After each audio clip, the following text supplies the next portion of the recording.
All right, we're back here with all these games that I've been messing with. As you can see, they're all basically done. I'm going to go through each one. I'll tell you what I have left and what I've done to each one. So we'll start with the MK4.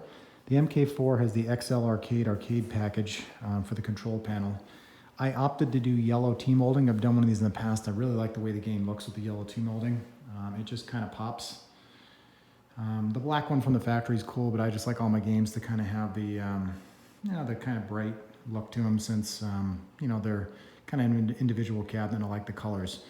So to start from the bottom, I completely refinished the front of this cabinet, coin door, replaced the locks, changed the LED bulbs, put a new art package from XL Arcade on the control panel, front, top, and both sides.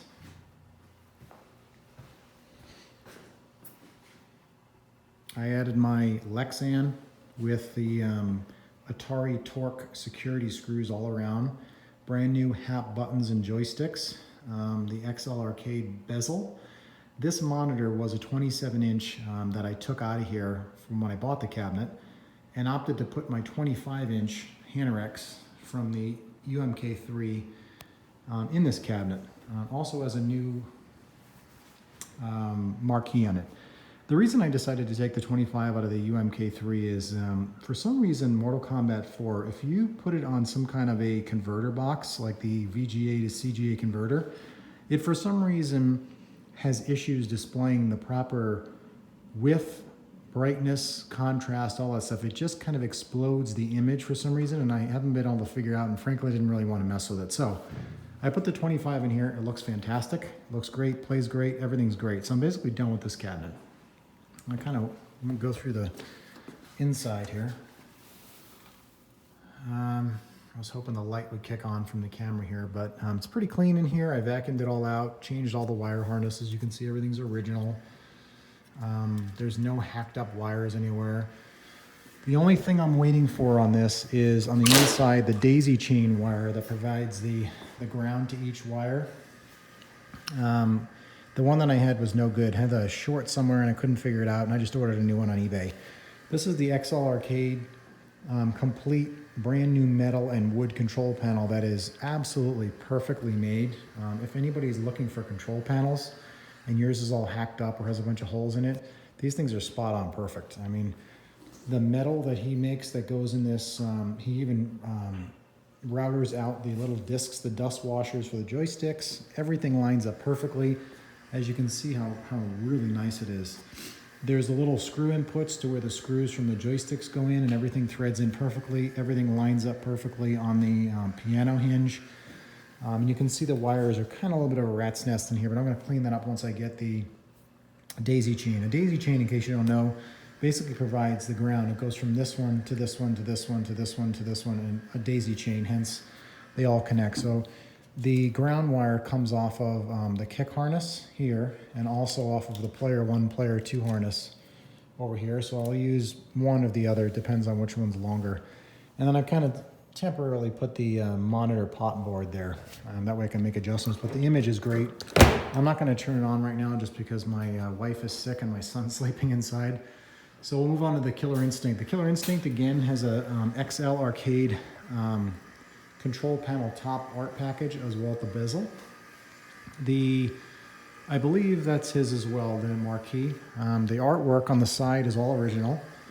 I basically masked off the Nintendo and repainted all that. The side art looks pretty damn amazing. Again, we had a little bit of water damage around the edge. I mean, I've seen worse, I've seen better, but the fact that this is all original looks fantastic. Again, here's the other side. I haven't had time to really touch up the Nintendo here, the red and the here, so I'll do that at a later date. But this one again fits great. You can see all the harnesses. I had one of the guys on the KLOV forums who makes custom harnesses. You can kind of see here, the connector's a little different, but he makes them to slide right in the player 1, player 2, and player 3 harnesses. They work fantastic. All the connections are proper. You can see how nice everything looks under here. Again, the monitor pot board is here. This one has I think this one is a Sharp Image, I believe, or something like that, 27 or 29-inch monitor. Again, looks fantastic. It takes a second to like warm up, but once it warms up, it looks great. I took the monitor out of the UMK3, the 25, and put it in here. And the reason I did that, like I said, is it displays improper. I don't know why. So I put this one in here, and in the bottom of the cabinet, you won't be able to see, I have this device right here from my Super Gun. These things are like 30 bucks on eBay. It's one of these. It's a VGA to Cga adapter. So basically the VGA signal comes in over here. It converts it to a Cga signal, and then you can plug it into your VGA monitor. So it's actually really nice. The image looks really good. For some reason it looks better on UMK3, MK2, even Killer Instinct than it does in MK4. I can't figure it out, and I just don't feel like messing with it. So this one's done, that one's done. I'm waiting for the flat monitor bezel that I ordered from Cga Adapter that goes with this to kind of clean that up and then put the artwork, the bezel on top of there in the glass, and then that one will be done. I also put the new front control panel decal on from XL Arcade, and I'll tell you, I changed the way I did this time, and it is absolutely perfect. There isn't a bump or a little dimple anywhere on this. What I did is use a heat gun, remove the old decal, then I sanded it down with 320 grit sandpaper, and then just kind of rinsed it off a little bit of soap and water and let it dry for a minute. And I mean, it is absolutely perfectly smooth. I've never seen one this nice that I've ever done. I'm gonna do this from now on to make sure. In the past, I've just kind of gone over the top of the paint after I've sanded it down, but not the 320, and this one is just amazing. So I'm definitely gonna do that from now on. I did the same thing on the MK4. You can see how beautiful that one came out. I mean, it looks better than factory because it's so vibrant and perfect. I repainted all the screws in the front, spray painted those, let them dry overnight. The only thing I had to do is kind of get in here and touch up some of the black paint work in there on both cabinets, but safe to say they look beautiful. Again, on the Killer Instinct, I forgot, finished off the front panel, new locks, coin door bulbs or LEDs, and I did not paint those 4 bolts. I'll do that at a later date. And use the blue T-molding. I like the blue T-molding on the Killer Instinct cabinets because it kind of makes the cabinet pop with the blue buttons. I think it looks good. The MK1, this one had the Vision Pro 26, and unfortunately I realized that the Vision Pro was the newer version that does not accept CGA, which is 640 by 480 signals. So the guy at my sales rep was nice enough to take the return back and then order me the 25.5 Mac Vision LED. I'm sorry, LED, LCD. So that should be here on Friday. And I still have the mounting brackets, which are right there. So once I get that set up, I'll make a little bit of a video on that to kind of show how that displays. This is the one that has the computer in it that I made. It's down there, you can kind of see it peeking out. That has Mortal Kombat Trilogy on it, which I really wanted to display properly, and was displaying properly on that one because that's a 640 by 480, but it just wasn't that great, and I really wanted to try it on a new LCD. So, for the fact that this is a MAME, it is a dedicated cabinet. It's a real MK1 cabinet, but I wanted to kind of just check it out. Plus, the things are so light. These 27s and 29s, whatever they are, they weigh upwards of 100 pounds. It's just, they're absolute beasts to get in and out of the cabinets. And to get the LCD out, you can almost do it with one hand. It's so light. So waiting for that to come. I have the bezel for that. It's right there. Apparently it's the same bezel. I trimmed it. So that one should go in there nicely. And then I'll have to have Jeff at XL Arcade make me a custom MK1 bezel that matches the rest of this with all the moves and stuff for MK1. But the issue is going to be the thickness is about this thick. But the nice thing about MK1, there's only a couple of characters compared to all the other ones in the other game. So you can almost just eliminate the whole sides and just stick with the top and the bottom. So I also did put the front decal on that one as well. Did the same exact thing. It came out beautiful.